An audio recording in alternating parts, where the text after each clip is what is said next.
The heart and soul of England is fragmenting. Let us talk about the local elections, reform, and the question of who belongs in this country. I'm Adrian Gallagher, a professor in world politics, and what I'm interested in here is the concept of autochthony. It's a strange word, but it refers to the backlash against globalization or internationalism that we've seen around the world in the post-Cold War era. Political fragmentation is common across Europe, so it'd be a grave mistake to think that what we're seeing is unique to the UK. But in fact, this issue of autochthony and this question of who belongs is common around the world. Whether it's so-called illegal aliens being taken off the streets by ICE in the world's richest country, or Muslims being treated as foreigners in the world's poorest country, the Central African Republic, the question of who belongs looms large. Regarding the local elections, John Curtis pointed out that Reform did very well in places that backed Brexit. Go back to autochthony, this wasn't just Euroscepticism, this is anti-internationalism. And the England flags wrapped around lampposts are a symbolic gesture of this.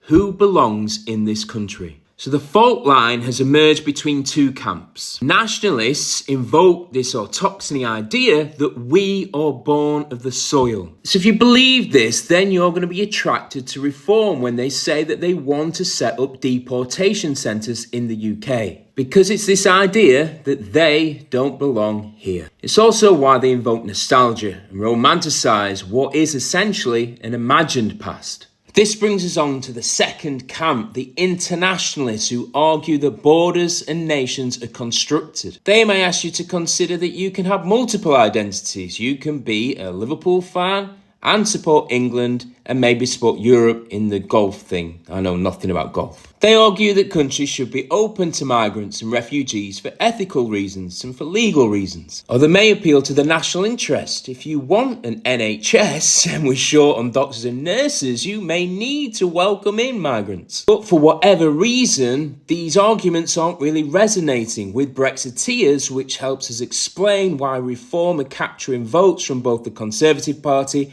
and the Labour Party. And this is why fragmentation is not just an issue, it's a fundamental problem which creates a fault line in this country. Because the nationalists are sowing the seeds, intentionally and unintentionally, for the rise of the far right, and the far right don't tolerate alternative worldviews. I fear that unless Labour, the Green Party and the Lib Dems can come up with an answer to this question of who belongs, then this fault line is going to become a volcano of hate, fear and anger.